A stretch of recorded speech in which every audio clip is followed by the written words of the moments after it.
ও আদারুল মুসলমান ভাই কলবনে কল আসসালামু আলাইকুম। বহুত দিন বাদে আইলাম, বহুত দুঃখ লই, বহুত পেরেশান লই রে।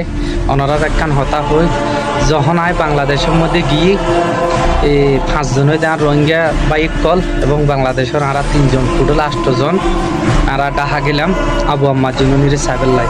তো বাংলাদেশের মধ্যে হদুন হলে কুত্তসা আছে, মনে করেন সরকারি পোস্টের মধ্যে থাকি আরারে সোয়াল গুরগি দে আরা তো উৎসাহ করে দেয় আবু আম্মা জুনুনি তোমার কি রক্ত সম্পর্ক বা এরকম। তো এত করি এর অনুরোধ করিলাম 10,000 কোটি পর্যন্ত দিতে চাইলাম এক ফলকে সাবেল লাই, মানে কুত্তার বাচ্চা কলার সুযোগ না হবে। ও আদারুল মুসলমান ভাই কল বৈনক কল একখান হতা হইও আল্লাহ কিন্তু মনে করেন হলে সাথ দে সারি নদে যারা এই দুনিয়ার মধ্যে বালা একখান পজিশনত আছে খারাপ ব্যবহার করতে গই তারা কিন্তু বিচার হইব। তবে একখান হতা হই আবু আম্মা জুনুনিরে সাবেল্লাই বেশি মনে হইয়ে দিলে হইয়ে বাংলাদেশত গেলাম। তো আর কানার বাইও হাসো মনে করেন আল্লগা আছি। তবে মনে করেন সবচেয়ে দুঃখজনক বিষয় হইতে উত্তরণর টিয়া দিতে মানে বাধ্যই আরা এরপরও আরার যে মনে করেন মানে কি ন দেখায় সুযোগ ন দেয়। তো একখান হতা হইও ও আর কানার মুসলমান বাইক কল ও বাংলাদেশের মুসলমান বাইক কল ভাইয়ে বহুত দিন বাদে টিকটক জগতের মধ্যে মনে করেন নোয়াবের হতা আছিল। তারপরও আইলাম আজি ফার্স্ট এই ভিডিও বেশি শেয়ার করিবেন। তবে বেশি বেশি করে আবু আম্মা জুনুনিল্লাই ওনারা দোয়া করিবেন দিলতুন অন্তরত্ব ও বললে ইসলামর অনরলিয়া হাতিয়ার ও সুপারম্যান। তবে একখান হতা হইও মানুষ তো মনে করেন হয় দিন মনে করেন বেশি ইয়া গরগিল প্রতিবাদ গরগিল এখন তো হন হড়ে গিয়ে যার যার ধান তাতে থাকি বুড়ো বুড়ি হইয়ে হয়তো মা বাপ মরিলে হয়তো 6 মাস সাঁধে, হয়তো বউ মারিলে 3 মাস সাঁধে, বুয়া মরিলে 9 মাস সাঁধে। ইয়েন কিন্তু বাস্তব। আবু আম্মা জুনুনি যখন গ্রেপ্তার হইয়ে বাংলাদেশের মধ্যে তখন আর কানার ভাই কল্পনে কলে যেভাবে আবাস তুললে এখন হনে কি আর খবর নেই। ভিডিও শেয়ার কর।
রোহিঙ্গা ব্যাপারে বাংলাদেশের কোনো থ্রেট নাই, বাট আমাদের হলো চেষ্টা যত তাড়াতাড়ি তাদের তাগ দেশে পাঠাই দেওয়া।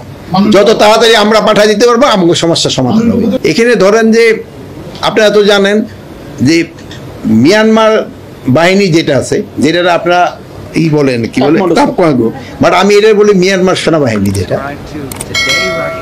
তারা কিন্তু বর্ডার এলাকা এখন আর নাই।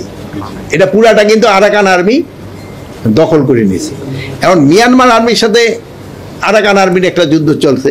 এখানে আমাদের আরএস রয়ে গেছে, প্লাস আরসা রয়ে গেছে। তাদের ভিতর ওই এলাকাটা একটা সমস্যা এলাকা, বাট আমাদের আইন শৃঙ্খলা বাহিনী কিন্তু এখন মোটামুটি ভালো কাজ করতেছে, পরিস্থিতি মোটামুটি একটা নিয়ন্ত্রণের ভিতরে রাখছে। কিন্তু যেগুলো তাদের যে ইন্টারনাল সমস্যাগুলি অনেক সময় আমাদের এখানে, যেমন প্রতিবেশীর কোনো একটা ঘটনা আছে পাশে, যেমন আইসা পড়ে এটা, এই জন্য ধরেন যে মিয়ানমার যে আরাকান আর্মিটা, এটা কিন্তু বেঁচে আছে এই মাদকের উপরে। এই মাদকের এই প্রচুর মাদক আসে, আর এই মাদকের পরিবর্তে আমাদের এখানে দেখি যাচ্ছে চাউল, ছাড়, তারপরে আমরা ঔষধপত্র এবং অন্যান্য প্রয়োজনীয় যে এইগুলি, আমি তো এটা আমরা আলোচনা হয়েছে, এইগুলি যেন না যেতে পারে এবং এই মাদক যেন কোনো অবস্থায় আসতে না পারে। মাদকটা কিন্তু একটা চিন্তা করেন, এটা কিন্তু আমাদের পুরা সমাজটা নষ্ট করে দিবে। আর এই এলাকায় কক্সবাজার বেল্টেই তো আমাদের সবচেয়ে, অন্যান্য বেল্ট দিয়ে তো আসে না তা না, কিন্তু এই এলাকাতে কিন্তু সবচেয়ে বেশি আছে। এই জন্য আমরা এখানে ফোর্সের সংখ্যা বাড়িয়েছি এবং আমরা আশা করি যে এটা আস্তে আস্তে কমে আনবে। আমার মনে হয় মাদকের সমস্যাটা কিছুটা কমে আসছে, এলিমিনেট হয় না, এটা সত্যি। কিছুক্ষণ আগে ডিভিশনাল কমিশনার ঢাকা আমার রিং করছিল, অনেকের কিন্তু আইনের আওতায় নিয়ে আসা হয়েছে, অনেকের তারপরেও আবার আছে যে তারা আইনের আওতায় নিয়ে আসার পর আবার তারা জামিন পেয়ে যায়। বাট আমরা চেষ্টা করতেছি এরা যেন সহজে আর জামিন না পায় এই ব্যবস্থা করার জন্য। একজন আপনি একলা করছেন তো ভাই, এতগুলি ভাই আছে সবাই, আপনি বলেন। আজকে আপনি আসার ঠিক 2-3 ঘন্টা আগেই সিএমপি পুলিশ নির্বাচনের সময় মিছিলের সংখ্যা বাড়বে, সেই সময় প্রচুর মিছিল হবে, বাট এই মিছিল হবে না। সেই সময় অন্যান্য সবাই মিছিলের জন্য বের হয়ে যাবে, মিছিলের সংখ্যা কিন্তু বেড়ে যাবে, এটা আমি বলতে পারি। বাট এই যে এখন যারা যে ছোটখাটো মিছিল করে এইগুলি হবে না। এইরকম শুনেন, এইরকম অনেকে অনেক কিছুই বলে।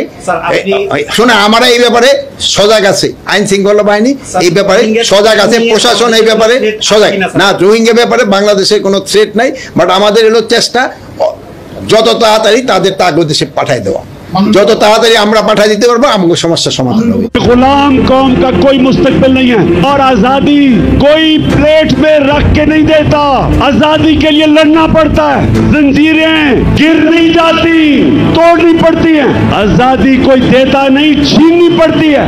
मैं अपनी कौम को आज कहता हूं कि आजाद आप कब होंगे?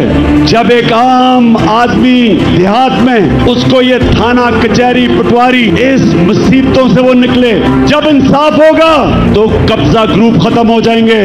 यहाँ कमजोर को तो छोड़ो, मुल्क का जो वजीर आजम रह चुका वो FIR नहीं कटवा सका, तो बेचारे आम आदमी की क्या हैसियत है? हमारे मुल्क में हर तबका जब कमजोर ताकतवर के सामने खड़ा होता है बेबस है।